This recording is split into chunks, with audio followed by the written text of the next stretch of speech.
सबसे पहले बात करते हैं संसद के मॉनसून सत्र की, जहां बीते 2 दिनों की तरह ही बुधवार को भी कार्यवाही हंगामे की भेंट चढ़ गई। देखिए रिपोर्ट।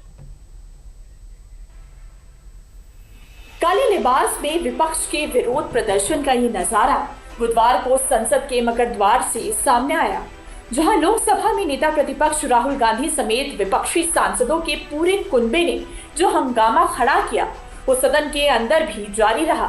लिहाजा सुबह 11 बजे संसद की कार्यवाही होने के कुछ ही मिनटों के भीतर लोकसभा और राज्यसभा को 12 बजे तक के लिए स्थगित करना पड़ा। और 12 बजे जब लोकसभा की कार्यवाही का फिर से आगाज हुआ तो विपक्ष की डिमांड्स पर संसदीय कार्य मंत्री किरण रिजिजू ने अपने इस बयान के जरिए सरकार का रुख साफ कर दिया।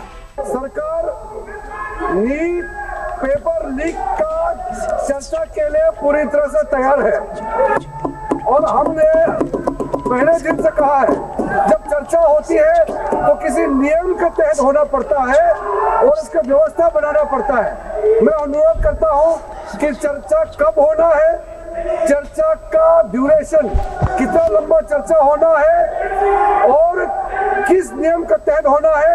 माननीय स्पीकर महोदय, सारे पार्टी के फ्लोर लीडर से बातचीत करके इसका निर्णय किया जाए। सरकार पूरी तरह से नीट पेपर लीक पे चर्चा करने का तैयार है।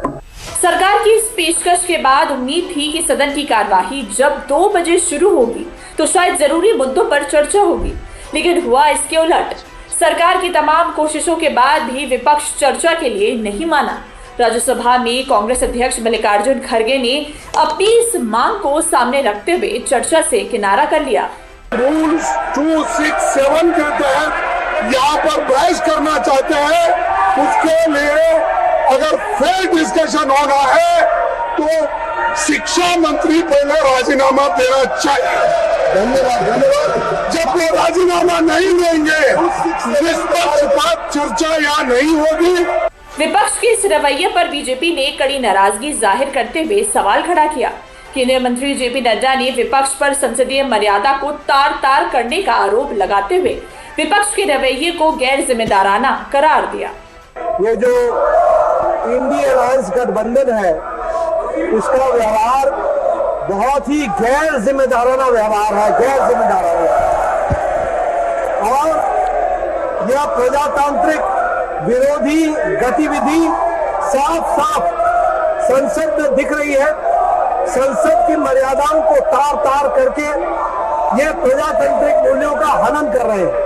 लिहाजा आरोप प्रत्यारोप के इस दौर के बीच सरकार की ओर से विपक्ष के मुद्दों पर चर्चा करने की सहमति जताने के बावजूद सदन में सार्थक चर्चा नहीं हो सकी और बुधवार को भी सदन की कार्यवाही हंगामे की भेंट चढ़ने के चलते कार्यवाही अगले दिन तक के लिए स्थगित कर दी गई।